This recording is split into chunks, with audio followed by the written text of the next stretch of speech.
Doug Wiley with Police Magazine. I'm here with my very dear friend Roy Bethke, the executive director for Below 100. At ILETA a few years ago, I attended the instructor course for Below 100, and it was really, I think, only a year or so old at that time. It was a mind-blowing experience. It was a full day of an assault on your senses, and I just felt so much more gifted after I left that discussion than when I had come into it. I learned the 5 tenets. I learned some of the ways in which we can instruct our officers to be safer and try to get that line of duty death number below 100. People ask, well, why not just aim at 1? Well, years and years ago, my dad asked me, he said, don't aim at perfection. Perfection's impossible. Excellence is achievable. Right. So that's what I'm looking at with regard to Below 100. Talk me through the 5 tenets, talk me through Below 100 generally. Sure. So, the ultimate goal, I think, is 100. The ultimate goal is really 0. And we get into this debate, like you said, a lot about, lower the number even lower. Well, how about a starting point, right? Right. 100 is a good starting point. It hasn't happened since 1943. When we think about that in context, we think about this profession in particular and all the changes and advancements that we've made. Body armor wasn't a thing in 1943. Seatbelts weren't in cars. They certainly weren't mandatory. The technology, the anti-lock brakes, and advanced medical treatment that we have for officers today. So it's even more staggering that we have this many officers continuing to die, to give up their lives in the line of duty, and it's troubling. So back in 2011, 2012, also at a conference, ILETA conference, a bunch of trainers were sitting around having a conversation over dinner, and they thought, if we could just affect the speeding issue at the time was the initial conversation. If we could get cops to slow down, we could probably save some cops' lives. So that really, and that's also one of our first tenets, but that was the start of the conversation. And think about how many officers are still killed in single vehicle accidents, crashes, responding to calls, and it's staggering, it's overwhelming. And the challenge, I think, for us, Doug, is that we need to look at law enforcement and the impact that a line of duty death has on the profession, on the individual agency, and certainly on the officers' families, right? You've been to officer funerals. I've been to far too many and hope to never go back. When you walk into that funeral home or that church or that facility, stadium, right? We just had one in Rockford, Illinois. And you look and you see the family members, and you see the wife or the husband, and you see the kids. That impact is going to be felt forever. So if there are some simple things that we can do to impact and reduce line of duty deaths, we should be doing them. I think we would agree on that, and I think everyone agrees on it. Back to what you said about the program, right? We use the power of emotion to teach the tenets because, sadly, we have lots of really powerful stories about when those tenets have been violated, and tragically it's cost an officer his or her life. And the watch the speed part is pretty straightforward, right? You can't help anybody if you don't get there safely, so speed's always an issue. Statistically, we know that far too many police officers are dying because of their speeding decisions. Then we have the vest issue, right? And we talk about it from both a ballistic protection vest, but also a traffic vest, right? It's fascinating to me that I still am driving down the road just last week and drove by a crash scene. There's a bunch of cops out there directing traffic at dusk, and they're almost invisible. Yet, if you go to Walmart or some store, right, everybody in the parking lot that's working out there is wearing a reflective vest. So it's a culture issue for us.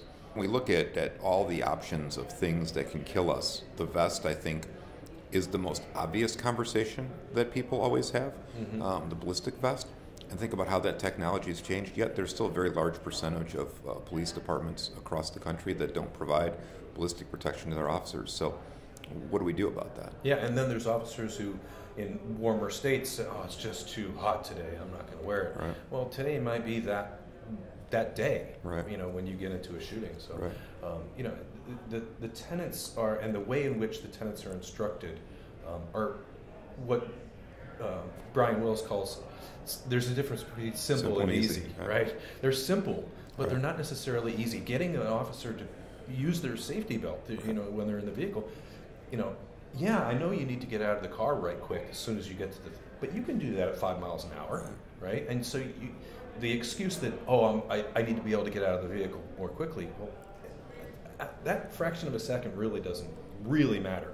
What really matters is that you're safe in the event that you're in a traffic collision. Right. We know statistically more officers die in car crashes than do from being ambushed. Now, the ambush conversation is real. It's certainly more real than it ever has been. But there are things that we can do to keep our officers safer, like, where they position their vehicles when they arrive at the scene. To my knowledge, no officer has ever been ambushed traveling 30, 35 miles an hour, Yeah. Which is where a lot of officers are dying in the line of duty in crashes. So the seatbelt issue is the other one that you mentioned. Man, seatbelts drive me crazy. In this day and age, we have young police officers dying in crashes because they're not wearing their belts. They're being ejected from vehicles, which is a statement. And the only place they're learning that is because of our broken culture, right? You got 20-year-old, 22, 23-year-old cops recently that have died, that the only place that they've ever been in a car without a seatbelt on, right? Because they grew up in a culture of booster seats and safety belts, rear-facing car seats and forward-facing car seats. And, but in a police car, somebody told them that it's okay. It's not safe to wear a seatbelt. It's okay to not wear one. It's mind-boggling to me, again, when you think of the impact that it has on the officer and their family. Right, and I think one of the binding forces of all of what we're talking about is decision-making. Sure. Right? It's making the decision to wear your seatbelt, wear your vest, wear the reflective gear, to watch your speed. And I talked about Brian Willis earlier, his discussion around what's important now, which is from Lou Holtz's famous book. It's the decisions you make, and what's important now is the question. Even as a civilian law enforcement supporter and writer, I use that question many times during the day. And then we also have to remember that last tenet, that fifth tenet, is that complacency kills. That if you're not paying attention, you start kind of dozing off, if you will. That's when bad things begin to happen. We're lulled into this sense of security that things are always going to work out the same way they have every other time we've done this. And the problem is it reinforces sometimes our own bad behaviors, and that's a challenge for us. And the complacency piece is very concerning when you think about the draw of time and how boring police work often becomes.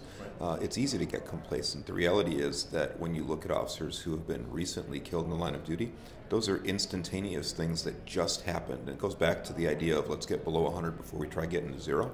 I don't believe that we'll ever be able to eliminate line of duty deaths, as much as I would like that. But by applying these 5 tenets, we think we can drastically reduce line of duty deaths, and that's what we're after. And these are things that are controllable. There's Absolutely. things that are outside of an officer's control, a variety of things that may happen on duty that may lead to their demise, to their death. That's the case for just about every profession. And yes, law enforcement is an inherently dangerous business. Fires don't have thoughts about hurting you, but firefighters also die in the line of duty. Right. The bad guys have an idea that they want to hurt you. So we have to recognize that the notion of getting to zero is not possible. Right.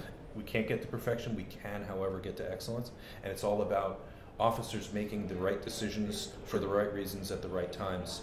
And I think Below 100 is a tremendous program. I strongly recommend to any law enforcement agency out there to talk to Roy, to talk to the folks at Below 100, bring the training to your agency. I'm deeply appreciative of everything you guys do at Below 100 to help our officers out there. Thanks, Doug. Appreciate the opportunity to share. Doug Wiley, Police Magazine.